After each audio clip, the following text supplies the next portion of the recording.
দুঃখ কী জিনিস, কষ্ট কী জিনিস যারা কখনো বুঝে নাই, কিন্তু অপরকে অত্যাচার করে, ক্ষতিগ্রস্ত করে, তো তাদের জন্য আজকের এই ভিডিও। তো মূলত তাদেরকে শাস্তি দেওয়ার জন্য এই ভিডিও। এই ভিডিওটার মাধ্যমে, এই নকশাটার মাধ্যমে সেই ব্যক্তিগুলোকে পঙ্গু করে রাখা যাবে। এটা মূলত একটা পঙ্গু বানবিদ্যা। এই বিদ্যাটার মাধ্যমে আপনি আপনার শত্রুকে পঙ্গু করে বিছানায় ফেলে রাখতে পারবেন। সেক্ষেত্রে আপনি তার হাত, পা এবং মুখ, যে কোনো তিনটা অঙ্গ, যেমন হাত, পা, মুখ বা কেউ চোখ এরকম ধরনের চায়, তো যে কোনো তিনটা অঙ্গ আপনারা কাজটা করতে পারবেন এই বিদ্যাটার মাধ্যমে।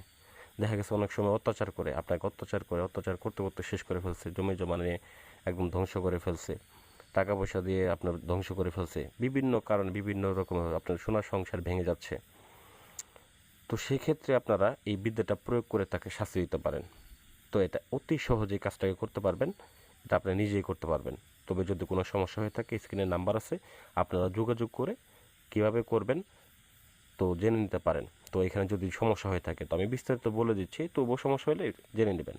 তো যাই হোক ভিউয়ার্স, এখানে স্পষ্টভাবে আপনারা দেখতে পাচ্ছেন একটা নকশা এবং দুইটা কড়ি, দুইটা তাবিজ। তো আপনারাও দুইটা কড়ি, দুইটা তাবিজ সংগ্রহ করবেন এবং কালি হিসেবে ব্যবহার করবেন কাম সিঁদুর, অরিজিনাল কাম সিঁদুর সংগ্রহ করতে হবে ভিউয়ার্স, অরিজিনাল।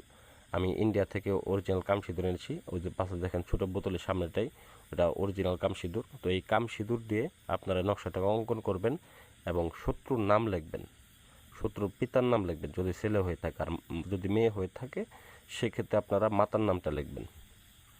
তো কাজটাকে অবশ্যই শ্মশান ঘাটিতে করতে হবে, যদি যে কোনো জায়গায় করেন হবে না, কাজটাকে অবশ্যই শ্মশান ঘাটিতে গিয়েই করতে হবে, আসন করে বসে কাজটাকে করতে হবে। তো আসনের ক্ষেত্রে মোমবাতি, আগরবাতি জ্বালাবেন, তো পরিশেষে ধূপ জ্বালাবেন এবং কি আগরবাতি জ্বালানোর সময় অবশ্যই আপনারা আগরবাতির যে মন্ত্রগুলো আছে, মোমবাতির যে মন্ত্রগুলো আছে ওগুলো পাঠ করবেন।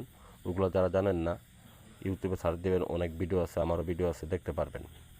তো যাই হোক ভিউয়ার্স, তো এটাকে আপনারা প্রথমত আসন করে বসে, শ্মশানে আসন করে বসে কাম সিঁদুর দিয়ে এই নকশাটাকে অঙ্কন করবেন এবং শত্রুর নাম, শত্রুর পিতার নাম বা মাতার নাম লিখবেন। লেখার পরে দুইটা তাবিজের মধ্যে ভরবেন। ভরার পরে আপনারা মোম দিয়ে তাবিজের মুখটাকে বন্ধ করে নেবেন, আটকিয়ে নেবেন। আটকে নেওয়ার পরে যে আপনাদের যে কাজটা এই পড়বে, সেই কাজটা হচ্ছে দুইটা তাবিজকে দুইটা কুড়ির ভিতরে ঢুকিয়ে দিবেন। অবশ্যই মনে রাখবেন, মনোযোগ সহকারে, ভক্তি সহকারে, বিশ্বাসের সাথে কাজটা করবেন। যদি এই কাজটার উপর আপনার বিশ্বাস না থাকে, ভরসা না থাকে, তাহলে কাজটা করবেন না, আর এই কাজ নিয়ে আর নাক গলাবেন না। আর এটা যদি আপনারা না করতে পারেন, আমার সাথে যোগাযোগ করেন, বিশ্বাস ভক্তি থাকলে ফোন দিবেন, এছাড়া ফোন দিবেন না, যেটা বাস্তব কথা। তো যাই হোক, কুড়ি দুইটার মধ্যে ভরে আপনার যে কাজ সেটা হচ্ছে আপনাকে কবরস্থানে যাইতে হবে। ওইখান থেকে কবরস্থানে গিয়ে দুইটা পুরাতন কবর দেখবেন, দুইটা কবরের ভিতরে আপনারা দুইটা কড়িকে ফেলে দিয়ে আসবেন। তো এটাকে আপনারা এই কাজটা দেখা গেছে যে আপনার সচল হইতেই একদিন সময় লাগবে, 24 ঘন্টার মতো সময় লাগবে সচল হইতেই, কিন্তু এই কাজটা হইতে সময় লাগবে সর্বমোটে 7 দিন, কাজটা ফলাফল পাইতে 7 দিনের মধ্যে আপনি ফলাফলটা পেয়ে যাবেন। তো যাই হোক, তো কড়িটা যখন আপনি কবরের ভিতরে ঢুকিয়ে দিবেন, ওই কড়িটাই কার্যকারিতা শুরু করে দিবে এবং শত্রু যেখানে থাকবে, যে অবস্থায় থাকুক, তার হাত যদি আপনি পঙ্গু করেন সেক্ষেত্রে পাশে লিখে দিবেন হাত, পা, চোখ। আবার যদি বলেন যে না, হাত, পা, মুখ, এরকমভাবে আপনারা তিনটা অঙ্কের নাম লিখে দিবেন।